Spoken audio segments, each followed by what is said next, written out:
आदित्य धर की धुरंधर मूवी का असली सच क्या है? ये सरकार का प्रोपेगेंडा या नैरेटिव है?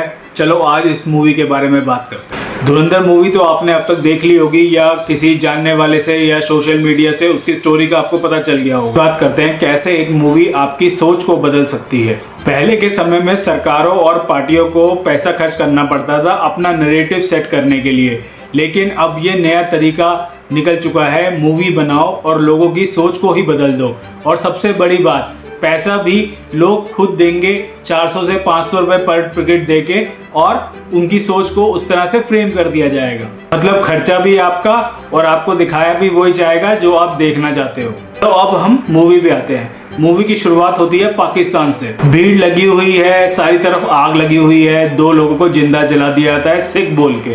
रिलीजियस एंगल शुरू में ही डाल दिया जाता है, हिंदू मुस्लिम का नैरेटिव सेट कर दिया जाता है। आप खुद सोचिए कि अगर ये सीन मूवी के स्टार्टिंग में नहीं भी होता तो उससे कोई फर्क नहीं पड़ने वाला था। बस ये स्टार्टिंग में दिखाया गया आपके माइंड को प्रोग्राम करने के लिए, दिखाने के लिए कि पाकिस्तान में हिंदुओं के साथ क्या होता है। वहां से मूवी का सीन शिफ्ट होता है कराची के लियारी में, जहां पॉलिटिक्स के नाम पर दिखाई जाती हैं खून की नदियां। सारी तरफ गैंग वॉर्स, ब्रूटैलिटी और फियर का माहौल।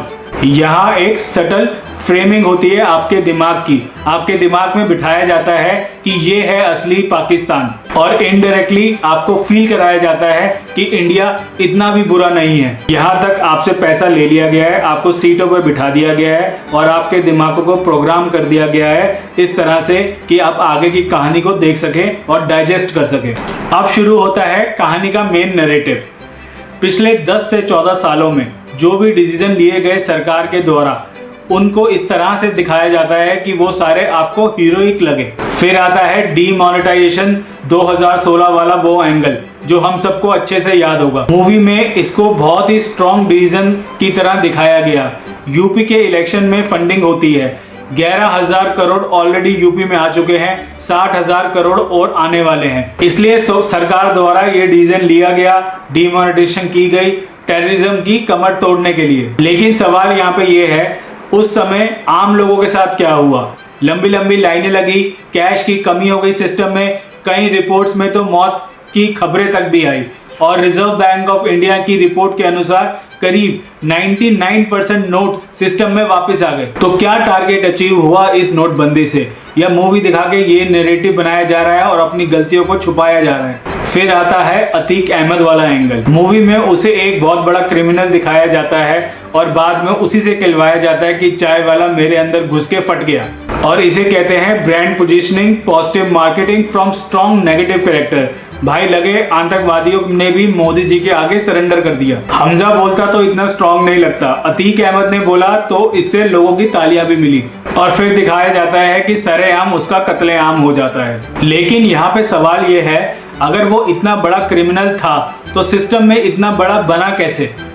किसने उसे इतना बड़ा बनने दिया? क्या पहले सारी सरकारें सो रही थी या अचानक से पता चला कि वो इतना बड़ा क्रिमिनल है? फिर सरेआम उसको मार दिया जाता है। इतना बड़ा क्रिमिनल पुलिस कस्टडी में मारा जाता है। क्यों मारा जाता है? इसलिए क्योंकि वो नाम उगल देता, बड़े बड़े लोगों के नाम जो सिस्टम में हैं, इस समय भी हैं, उनके नाम बता देता। इस मूवी ने कोई कमी नहीं छोड़ी सिस्टम को स्ट्रॉन्ग दिखाने के लिए। इसे कहते हैं साइकोलॉजिकल फ्रेमिंग। अब आप इस मूवी का असली खेल समझो। सिनेमा सिर्फ स्टोरी नहीं दिखाता, परसेप्शन बनाता है आपकी। आप जो देखते हो धीरे धीरे वही सच लगने लगता है। और यही रीजन है कि कई लोग इस मूवी को बीजेपी का फेक प्रोपेगेंडा भी कह रहे हैं। तो आपके हिसाब से धुरंधर क्या है? ये एक मूवी है या केयरफुली डिजाइन नैरेटिव है? क्योंकि आज के समय में सबसे खतरनाक चीज झूठ नहीं होती है, सबसे खतरनाक होता है अधूरा सच। धन्यवाद। जय हिंद, जय भारत।